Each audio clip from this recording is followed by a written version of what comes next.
BRS BJP అసలు స్వరూపం బయటపడిందని CLP నేత బట్టి విక్రమార్క ఆరోపించారు. ఈ సమాజానికి అత్యంత ప్రమాదకారిగా మారిన ప్రధాని మోడీ నాయకత్వంలో ఉన్న బీజేపీ ఈ సమాజానికి చీడ అని నిన్నటి వరకు ప్రతి సందర్భంలో మాట్లాడిన సీఎం కేసీఆర్ గవర్నర్తో కలిసి వెళ్లి వారి అసలు స్వరూపాన్ని బయటపెట్టారని అన్నారు.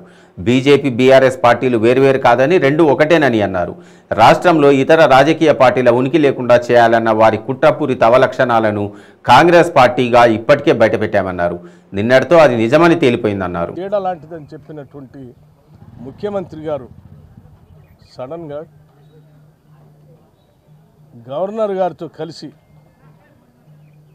మరొక్కసారి వారి అసలు స్వరూపాన్ని బయటికి తీసుకుని వచ్చారు.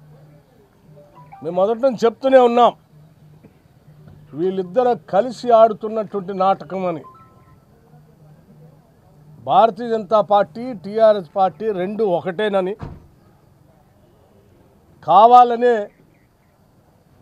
మీరు తిట్టినట్టు చేయండి, లేకపోతే మీరు కొట్టినట్టు చేయండి, మేము ఏడ్చినట్టు చేస్తాం అని ఇద్దరు కూడబలుక్కొని ఈ రాష్ట్రంలో ఇతర రాజకీయ పార్టీల ఉనికి లేకుండా చేయాలనేటువంటి ఒక కుట్రతో వాళ్ళు చేసినటువంటి రాజకీయ అవలక్షణాలన్నింటినీ కూడా కాంగ్రెస్ పార్టీ బయట పెట్టుకుంటూనే వచ్చింది.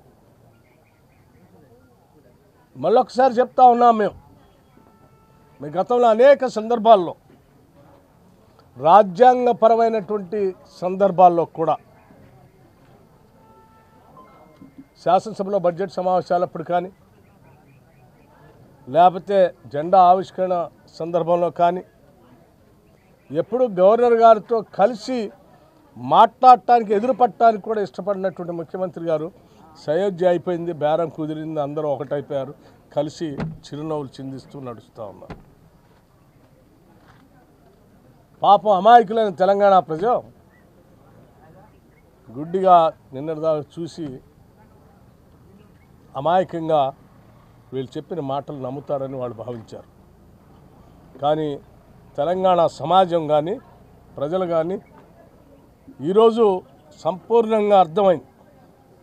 అందుకే అటు కేంద్ర రాష్ట్ర ప్రభుత్వాల్ని పాలిస్తున్నటువంటి ఇద్దరు ఫాసిస్టు నాయకుల్ని, నియంతృత్వ పోకడతో ఉన్నటువంటి నరేంద్ర మోడీ గారి నాయకత్వాన్ని, నియంతృత్వ పోకడతో ఉన్నటువంటి కేసీఆర్ గారి నాయకత్వాన్ని, ప్రభుత్వాన్ని, ఈ ఫాసిస్టు ప్రభుత్వాల్ని వదిలించుకోకపోతే భావస్వేచ్ఛ అనేది ఈ దేశంలో ఈ రాష్ట్రంలో ఉండదని, ఆ భావస్వేచ్ఛ లేకుండా చేసేటువంటి క్రమంలోనే ప్రొఫెసర్ హరిగోపాల్ గారు లాంటి వాళ్ళకు కూడా